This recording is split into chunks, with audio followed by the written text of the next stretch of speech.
নমস্কার, মায়া দাস কিচেন থেকে সকলকে শুভেচ্ছা জানাচ্ছি। তো তোমাদেরকে মুরগির ছাল ছাড়ানোটা দেখিয়েছি। তো রান্নার রেসিপিটা তোমাদেরকে দেখো খুব সুন্দর পা ছাড়িয়েছি, ছালগুলো খুব সুন্দর পরিষ্কার।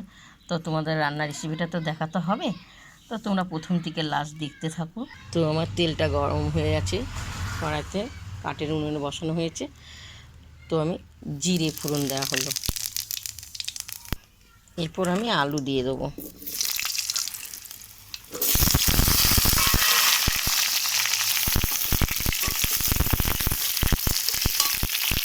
তো এখানে পেঁয়াজ, রসুন, আদা পেস্ট করা আছে, টমেটো পেস্ট করা আছে। তো এখানে দিয়ে দেওয়া হলো আলুতে।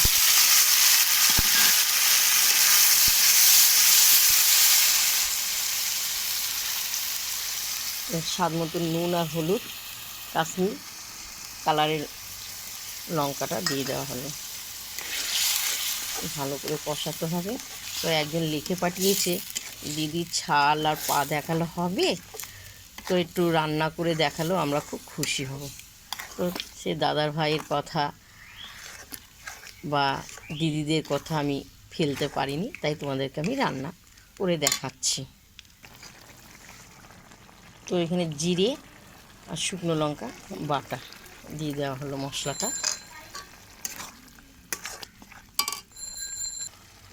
তো আমি সব ছালগুলো আমি পা দিয়ে দেওয়া হলো, ভালো করে কষাবো, অনেক তেল বেরিয়ে যাবে, এগুলো প্রচণ্ড তো, আর খেতে এত সুন্দর না, অপূর্ব। তো একটা দুটো একটু মাংস ছিল, এর সঙ্গে দিয়ে দেওয়া হলো মুরগির মাংস। এটা ভালো করে কষাবো। তো দেখো অনেকটা জল বেরিয়ে গেছে, খুব সুন্দর কষা কষা মাখা মাখা কষানো, খুব সুন্দর লাগে খেতে।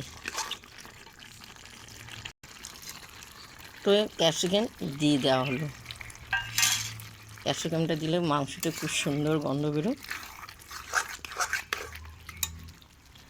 তো দেখো খুব সুন্দর কষানো হয়ে গেছে, দেখতে পাচ্ছ। সে কালারখানা দেখতে পেয়েছো, অপূর্ব কালার, কালার দেখলেই মাংসর খেতে ইচ্ছা করবে, এত সুন্দর কালার হয়েছে।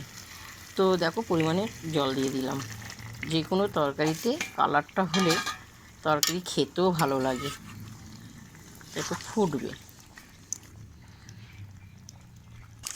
তো আমার হয়ে গেছে, সাই গরম মশলাটা দিয়ে দেওয়া হলো উপরে, এরপর আমি নামাবো।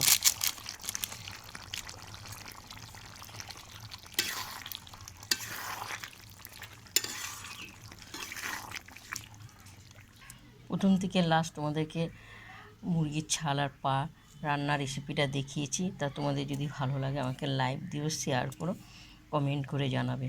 তাই এরা কারা কারা পছন্দ করো খাওয়াটা, অবশ্যই আমাকে লাইভ লিখে পাঠাবে।